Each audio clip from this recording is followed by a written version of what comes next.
Hello everyone, Mr. P here, ready to start a new series from Abraham to eternity, the End Times Prophecy series. And where do we begin? At the very beginning, with God's promise to Abraham. This covenant isn't just some ancient agreement. It's the foundation upon which everything else in biblical prophecy unfolds. Seriously, think of it as the divine constitution.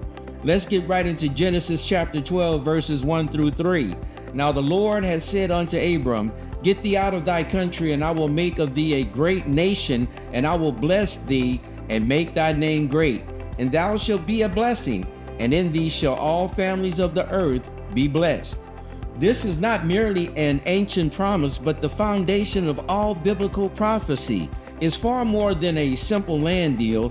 It's a multi-layered covenant with implications that continue to unfold even today. What did God promise Abraham? The covenant between God and Abraham is a cornerstone of faith. But what were the specifics of the divine agreement? It essentially came down to three main promises. God's promise to Abraham that his descendants would become a great nation is central to understanding the narrative of the Old Testament. This promise found its initial physical fulfillment in the nation of Israel, a people chosen to be a light to the world. But it's not just about numbers.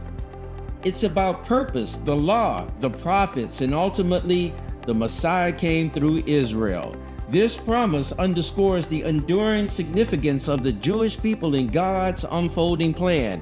It's a story of perseverance, a nation forged in the crucible of hardship, and a destiny that continues to shape world events today. It's why Israel's presence, protection, and prominence today are not random, they're very prophetic. Next, God promised the land of Canaan, modern-day Israel, and its surrounding territories. It's more than just a real estate transaction. It represents a spiritual inheritance, a tangible connection between God and his people. This land isn't just a place on a map. It symbolizes God's provision and faithfulness. This promise is not a relic of the past. Indeed, it resonates powerfully in the end times prophecy, where Israel once again becomes the focal point of global attention. Understanding the significance of this land is crucial for interpreting prophetic events. It's an everlasting inheritance, still central in international affairs today. Last but not least, he promised a universal blessing, Jesus.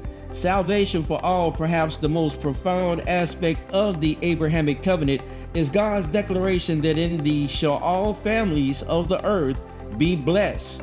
It wasn't just a blessing, but a plain and straightforward prophecy pointing straight to Jesus Christ.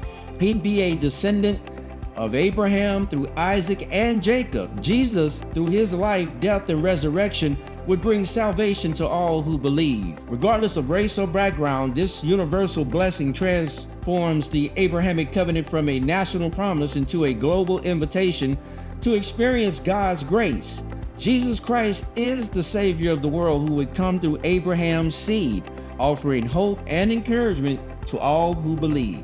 Why does the Abrahamic Covenant still matter? This covenant remains unbroken and continues to take effect. Here's why it matters. Unlike many agreements with expiration dates, the Abrahamic Covenant is eternal, demonstrating that God's promise to Abraham and his descendants is still in effect today.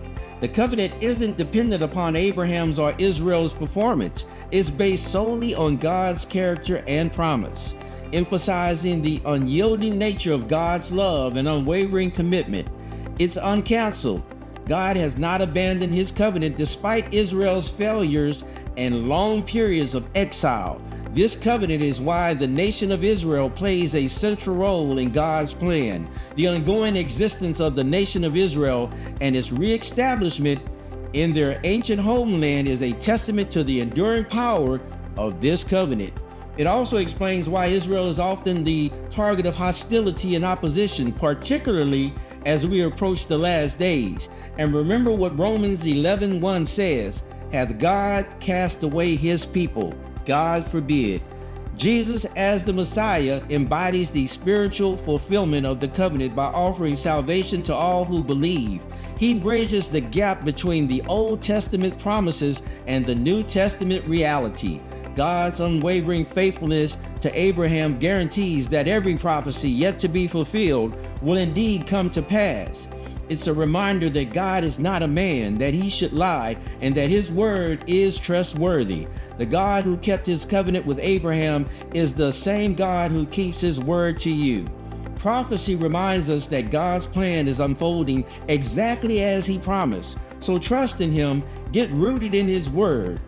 Thanks for joining me on episode 1, From Abraham to Eternity. Next time we'll explore Israel's rejection of the Messiah, how that opened the door for the church age, and our role in prophecy. So stay rooted in the truth, walk in grace, and remember, as always, we live with faith over fear because the King is coming. I'm Mr. P with Biblical Prophecy.